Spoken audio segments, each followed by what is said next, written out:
जी, मैं इस कोलेस्ट्रॉल को कम करने के लिए जो है सबसे पहले तो ज़ाहिर है आपको जो फैट्स हैं वो आपको छोड़नी पड़ेंगी।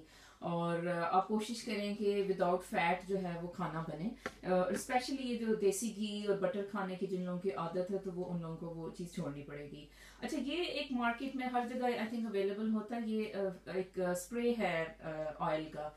आई मीन ये है सनफ्लावर ऑयल कुकिंग स्प्रे। तो ये जस्ट लाइक इसको अगर मतलब कोई बहुत ही मतलब आपको शौक है कि अगर खाना जो है वो फैट के बगैर ना मिले, तो इस तरह का कोई आप स्प्रे जो होता है कुकिंग ऑयल स्प्रे वो यूज कर सकते हैं। जस्ट थोड़ा सा स्प्रे कर लिया और उसके बाद जो है आप उसी तरह मील बनाएं।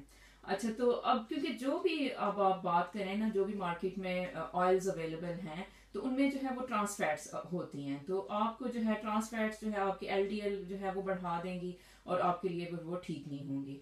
तो जितना भी आप ऑयल से बच सकते हैं आप बचें। अगर ज्यादा ही कोई बहुत ही एडिक्टेड टू ऑयल है तो उसको चाहिए कि बस एक छोटी सी चम्मच जो है ऑयल की जो है वो इस्तेमाल करे। तो एक तो बात यह है कि आपको फैट्स छोड़नी पड़ेंगी। अच्छा, दूसरे नंबर पे स्ट्रेस जो है वो भी आपका कोलेस्ट्रॉल लेवल बढ़ा देती है। तो आपको जो है स्ट्रेस जो है अवॉइड करनी पड़ेगी और अपने आप को काम रखने की कोशिश करें, रिलैक्स रहने की कोशिश करें। तो स्ट्रेसफुल जो लोग जॉब्स में हैं उन्हें चाहिए कि वो जो है अपनी स्ट्रेस को कैसे वो कम कर सकते हैं, इन प्रैक्टिसेस पे जरा वो गौर करें। अच्छा, इसके अलावा व्यूअर्स अक्सर जो है जिनका कोलेस्ट्रॉल हाई होता है वो ज्यादा जो है वो फैट्स पे ही जो है वो जोर दे रहे होते हैं कि अच्छा जी फैट्स छोड़ दिए तो आपका कोलेस्ट्रॉल कम हो जाएगा। हालांकि ये भी देखने में आया कि आपको जो शुगर्स हैं वो भी आपको जो है ना इक्वली आपको कंट्रोल करने की जरूरत होती है जिनका कोलेस्ट्रॉल हाई है। क्योंकि हाई शुगर आप लेंगे तो वो हाई शुगर जो है वो आपका ट्राइग्लिसराइड लेवल बढ़ाती हैं। ठीक है, तो आप जब शुगर लेवल आप ड्रॉप करते हो तो बहुत से लोगों का जो कोलेस्ट्रॉल लेवल है वो इसी से ही कंट्रोल हो जाता है। तो ये भी आप जरूर करें कि आपने अपना शुगर जो इनटेक है, जैसे प्रोसेस्ड आप बहुत मतलब केक पेस्ट्रीज पेस्ट्राज इस तरह की जो चीजें खाते हैं ये आप कंट्रोल करें। तो इससे भी जो है आपका कोलेस्ट्रॉल लेवल जो है वो कम हो जाएगा। तो अच्छा, इसके अलावा जो अब एक्सरसाइज है वो मस्ट है, आपको करनी चाहिए। और अगर एक्सरसाइज नहीं कर सकते तो वॉक करें, वॉक करने की आदत डालें। एटलीस्ट हफ्ते में 3 दिन तो आपको वॉक करनी चाहिए। ठीक है, इससे ये है कि आपकी ओवरऑल हेल्थ भी बेहतर होगी और कोलेस्ट्रॉल लेवल जो है नेचुरली ड्रॉप हो जाएगा। अच्छा, इसके अलावा अब आप जो ले सकते हैं चीज़ें जो मतलब कोलेस्ट्रॉल लेवल को नॉर्मलाइज करने के लिए, अब एक मैं आपको बताती हूँ गार्लिक जिसे आप कहते हैं लहसुन। तो लहसुन लेने की आदत डालें, इसको जैसे लहसुन की चटनी या किसी भी तरह आप इस्तेमाल कर सकते हैं। लहसुन या गार्लिक आपके लिए बेहतरीन और मुफीद है, ये आप लें। अच्छा, इसके अलावा जो है आप ओमेगा 3 फिश ऑयल्स आपने मस्त लेने हैं। अच्छा, इसके अलावा जो है आपने CoQ10 एक बिल्कुल एक एंजाइम है जो कि आजकल जो है वो फ्रीली अवेलेबल है हर जगह।